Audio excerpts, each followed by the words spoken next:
이번 시간에는 지구촌과 지속 가능한 발전에 대해서 살펴보도록 하겠습니다. 교과서 190쪽부터입니다. 첫 부분에 지구촌이 협력해야 되는 이유에 대해서 나와 있어요. 지구촌 사회에서는 서로 밀접하게 관계를 맺고 있습니다. 그래서 한 지역에서 벌어지는 일이 다른 지역, 다른 국가에도 큰 영향력을 행사할 수 있어요. 그래서 어떠한 문제에 대해서는 함께 힘을 합쳐서 대응해야 합니다. 그래서 힘을 합칠 수 있는 방법으로서 국제협약, 국제기구, 비정부기구 등등이 소개되고 있어요. 네, 다음으로 넘어가서요. 지속 가능한 발전이라는 개념에 대해서 설명드려야 되는데요. 이거는 뭐냐? 국제연합 주최로 스웨덴의 스톡홀름이란 도시에서 국제회의를 했대요. 그래서 스톡홀름 회의거든요. 스톡홀름 회의에서 유엔 인간 환경 선언이라는 선언문을 발표해서 미래의 환경 문제를 빈곤, 불평등과 같은 사회경제적 쟁점과 함께 종합적으로 풀어나가자라는 뜻을 모았어요. 그리고 그 인식을 바탕으로 1987년 우리 공동의 미래라는 보고서를 발표하게 되는데 그 보고서에 바로 지속 가능한 발전이라는 개념이 만들어지게 되는 거야. 이 지속 가능한 발전이 정의가 뭐냐? 뜻이 뭐냐?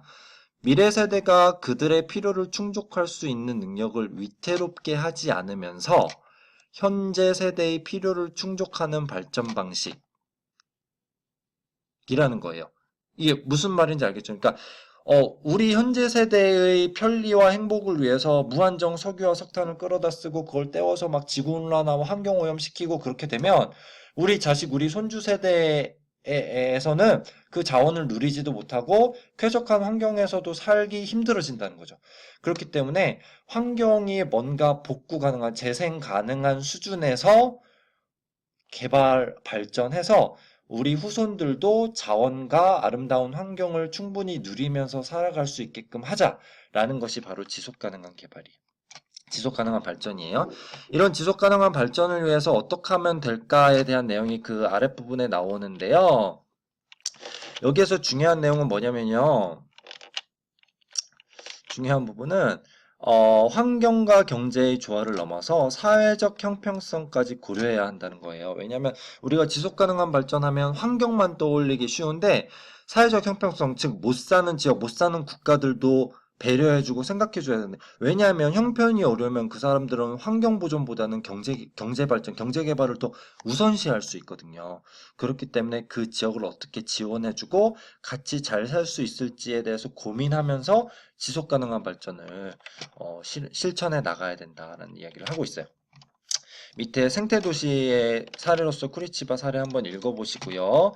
그리고 오른쪽에 지속 가능한 발전을 위해서 어떤 노력들이 이루어지고 있는지, 그래서 이제 유엔을 중심으로 한 국제 협력 기구가 어떤 기구들이 있는지 여러분들 한번 살펴보시고, 그다음에 이제 비정부 기구들, 그 국제 NGO가 어떤 구호 활동들을 펼치고 있는지에 대한 것도 여러분들이 한번 교과서를 통해서도 또 인터넷을 통해서도 찾아보시면 나중에 여러분이 좋은 일 할 때 또는 뭐 단체들 후원을 할 때 도움이 많이 될 것 같아요. 그 다음 나오는 내용은 지구촌의 분쟁과 갈등입니다. 지구촌 곳곳에서 여러 분쟁과 갈등, 전쟁들이 벌어지고 있어요. 그 이유는 인종, 민족, 종교, 문화 등 다양한 이유들로 벌어집니다. 그래서 이제 그 사례들이 나와 있어요. 민족과 종교 차이로 인한 갈등은 어떤 사례들이 있는지에 대해서 나와 있고, 그 다음에 문화적 차이로 인한 갈등에는 어떤 갈등들이 있는지 여러분들이 한번 쭉 읽어보세요. 그래서 문화적 차이에서 오는 네. 민족과 종교 차이로 인한 분쟁 지역 가장 대표적으로 팔레스타인 분쟁을 예로 들 수 있어요. 그래서 미국과 영국이 이스라엘을 중동 지역에 건설함으로써 이 지역에 원래 살다 있던 이슬람 교도들 팔레스타인인들이 쫓겨나게 되는 일이 발생하게 되거든요. 그러면서 이 주변의 아랍 국가들과 이스라엘 사이의 관계가 매우 안 좋아지고 그래서 반복해서 전쟁을 벌이게 되고 그리고 이 이스라엘 내부에서도 팔레스타인인들이 차별받고 소외당하고 쫓겨나게 되고 그리고 이제 그 난민들을 보호해야 된다는 국제적인 여론이 높아지면서 팔레스타인 자치기구를 만들어 주기는 했어요. 그런데 그 이스라엘 유태인들이 팔레스타인 자치기구와의 경계선에 높은 분리장벽을 지음으로써 그 사람들을 감옥에 가둔 것과 같은 그런 어떤 조치들을 하고 있거든요. 그러면서 발생하는 어떤 분쟁들을 팔레스타인 분쟁이라고 합니다. 그 다음에 문화적 차이에서 오는 갈등의 예시로 지금 어, 소개가 되고 있는 게 프랑스예요. 프랑스에서는 여러 이민 민족들이 서로 어울려 살고 있다 보니까 이제 거기에 따라서 서로 다른 문화를 어떻게 인정해 줄 것인가.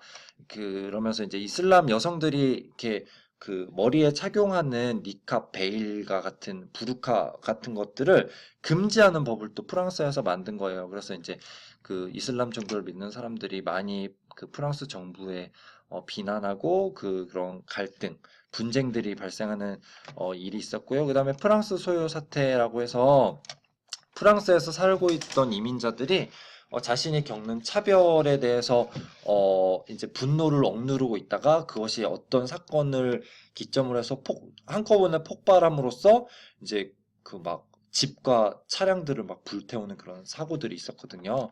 그런 프랑스 소요 사태, 그리고 최근에 프랑스에서 테러 사건이 일어났었죠. 그래서 그런 여러 가지 것들이 다 문화적 차이에서 오는 갈등이라고 할 수 있고, 그런 갈등들을 어떻게 해소할지에 대해서 좀 고민해 봐야겠죠? 그렇죠? 그래서 어떻게 하면 상생의 길을 모색할 수 있을 것인가? 결국에는 국제적으로 함께 노력하고 서로 포용하고 함께 공존해 가려는 마음가짐이 중요한 것 같아요. 그래서 그 사례로서 다양한 문화가 공존하고 있는 말레이시아의 사례를 소개하고 있어요. 그래서 말레이시아의 국경일들 보면 여러 종교들, 여러 문화권의 행사들을 다 국경일로 포용을 했음을 알 수 있어요. 그래서 여러분들이 이거 한번 꼼꼼히 읽어보시길 바랄게요. 그 다음에 지구 환경의 변화 부분 보시면 지구 환경이 인간의 욕심으로 인해서 급속도로 변화를 하고 있어요. 그래서 산성비가 내리고요, 지구 온난화가 발생하고 있고요, 오존층을 파괴하고 있어요. 이런 내용들 여러분들 한 번쯤 다 들어보셨을 거예요. 그리고 오른쪽으로 가면 특히 사막화 문제가 심각해지고 있어요. 강수량이 감소하고 감소하는 그런 자연적 요인. 이거 다 그 지구온난화에 따른 경제래요. 그 기후 이변에 의해서 나타나게 되는 거죠. 그리고 이제 인간이 과도하게 경작하고 관계하면서 그 숲풀림들을 습지들을 다 밀어버리면서 사막화가 확대되고 있다. 사막화가 우리나라에 더 심각한 문제를 낳는 것이 중국에 있는 사막에서 모래바람이 불어오는 것이 우리나라의 황사현상, 미세먼지 현상으로 이어지고 있기 때문에요. 이걸 어떻게 국제적으로 해소할 것인지, 그래서 사막화 방지 협약 같은 거를 만들기도 했어요.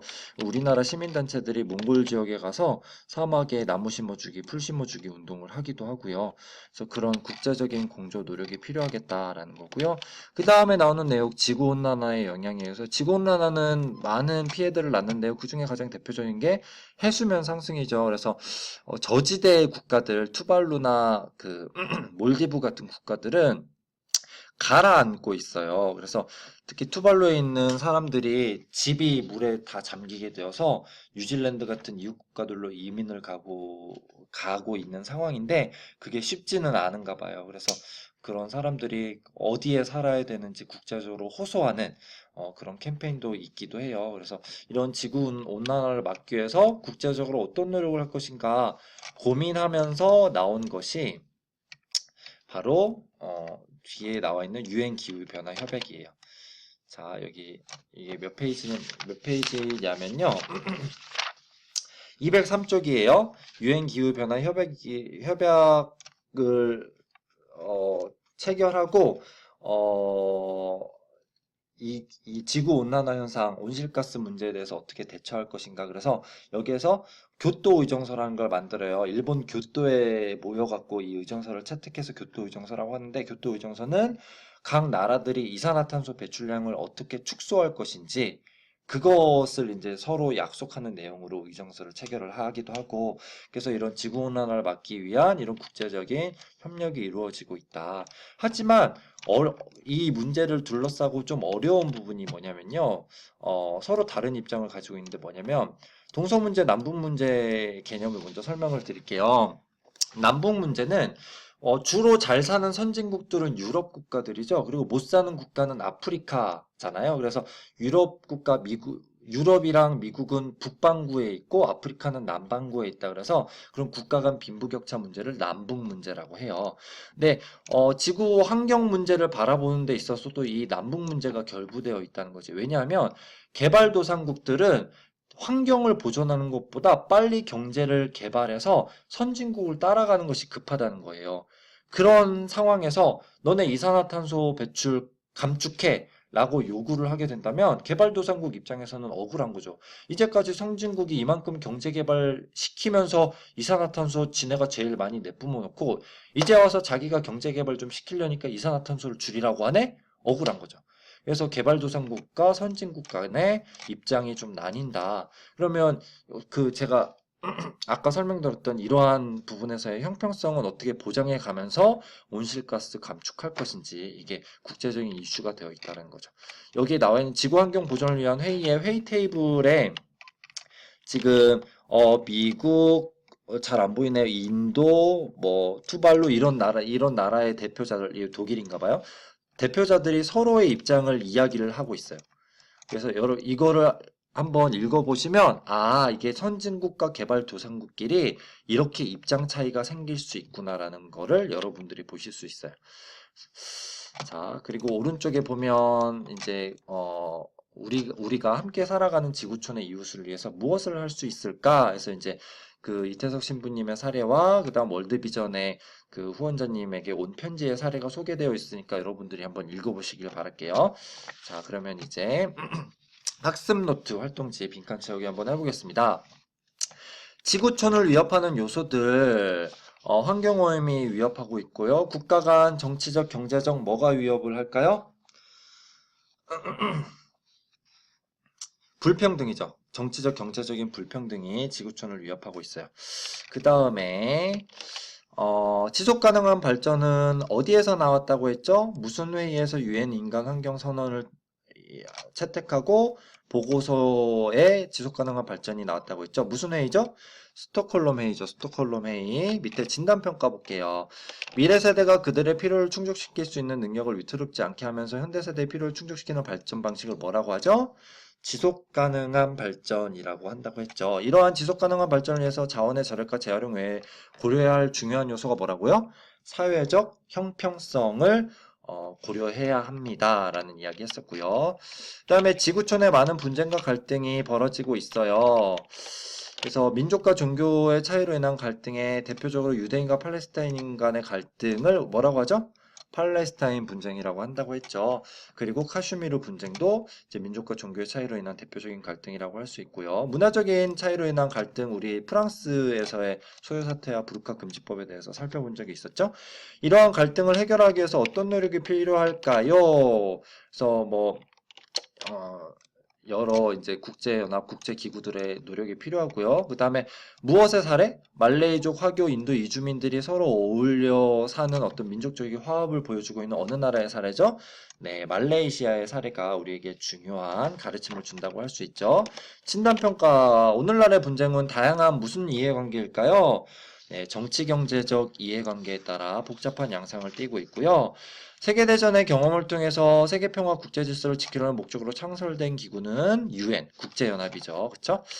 자, 다음으로 넘어가서 지구환경의 변화, 사막화 부분 볼게요. 사막화는 뭐가 감소했을 때 사막화 현상이 일어나요? 강수량이 감소했을 때, 그리고 그러한 자연적인 요인과 인위적인 요인에 의해서 사막화 현상이 일어난다라는 이야기 했었고요. 그 다음에 지구온난화의 원인은 온실가스가 지구 복사에너지의 방출을 방해해서 평균 기온이 상승하는 무슨 현상이죠? 온실효과. 온실효과 때문에 벌어지는 현상이 지구온난화고요. 진단평가. 황산화물, 질소산화물 등이 수증기와 만나서 뭐가 되어 내리죠? 산성비죠, 산성비. 그 다음에 온실가스가 많아서 기온이 계속 상승하는 현상, 지구온난화라고 한다고 했죠. 그 다음에 지구촌 문제 해결을 위한 협력. 자, 무엇을 환경 문제보다 우선시할 수밖에 없어요, 개발도상국은? 그렇죠. 경제 개발을 우선시할 수밖에 없는 게 개발도상국의 입장이다. 그래서 선진국이 많이 협력해줘야겠죠? 이런 지속 가능한 발전을 위해서 전 지구적 뭐를 해결해야 돼? 환경 문제를 해결해야겠죠. 전지교조 환경 문제 해결을 공동의 목표로 인식해야 된다. 진단평가 봅시다. 정치군사적 대립을 지칭하는 동서 문제와 구별하여 선진국 개발도상 간의 경제적 격차로 인해서 발생하는 여러 가지 문제를 지칭하는 용어는 남북 문제죠. 남북 문제, 경제적 격차. 그 다음에 두 번째, 지구온난화로 인한 기후변화에 적극적으로 대처하기 위해서 유엔 환경개발회의에서 뭐를 채택했다고 했나요? 기후변화 협약이죠.